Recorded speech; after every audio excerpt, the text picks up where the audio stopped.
Good evening, and welcome to the Motion Artworks Incorporated review, where in the spirit of older cinema, I'm talking in the transatlantic accent.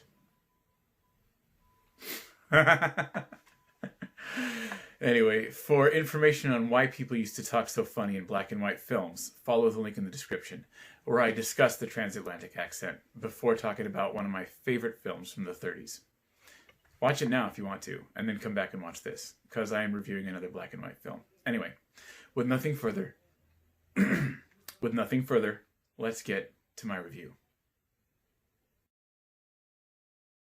Sometimes you just want a comfort food. Something that isn't necessarily good for you, but tastes good. Well, there are also comfort movies. Are they any good? Most likely not. But they're simple. You know what to expect, and that is cathartic. Out in 1941, Invisible Ghost isn't supernatural. I just thought I'd get that out of the way so nobody's disappointed like I was the first time I watched this. That being said, this movie is definitely entertaining. We start with Dr. Kessler, a seemingly friendly man who is commemorating his anniversary in one of the eeriest ways possible, by talking to his wife like she's still there. The empty chair at the dining room table across from him was the focal point. Possibly worse, the house staff plays along. The consensus seems to be that the good doctor is a kind man who they feel sorry for, because as we find out, years before his wife left him for his best friend. This movie really is interesting in that pretty much everything was given away at the beginning, and we just watched people catch up. I don't know how it really worked. We soon find out that Mrs. Kessler was in a car accident the night she left her husband. Her lover was killed, and she was left with a head injury.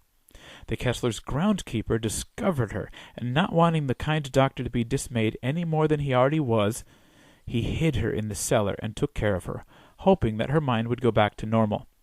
But unbeknownst to him, she would escape the cellar and wander the grounds at night.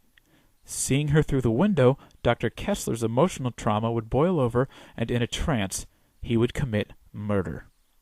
Having no recollection of it, the next day, he would cooperate with law enforcement as they investigated and even tried to get his daughter's boyfriend off the hook when they arrested him for one of the murders.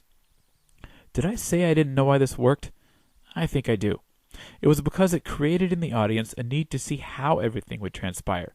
You knew within the first 10 minutes who the murderer was. You just didn't know if he'd be caught. And even if you assumed he would, you didn't know how. And now, in the year 2020, there's extra confusion because you're never sure how anyone is going to react.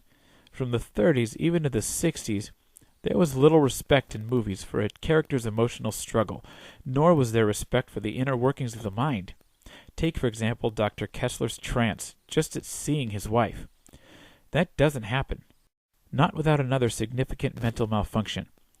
On a good day, this is funny. On a bad day, I want to yell at my screen. But I watched this movie and enjoyed it, mainly for one reason. This guy. For those of you uncultured swine, this is Bela Lugosi. See that face? Look familiar? This is the face of Count Dracula.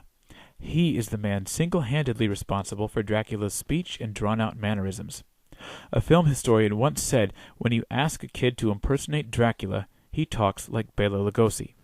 This won't be the last time you hear from me regarding Mr. Lugosi, but for now we'll move on. There's really nothing more to say about this movie. It's true to its genre, budget, and era. That is to say, it's incoherently titled with a laughable story.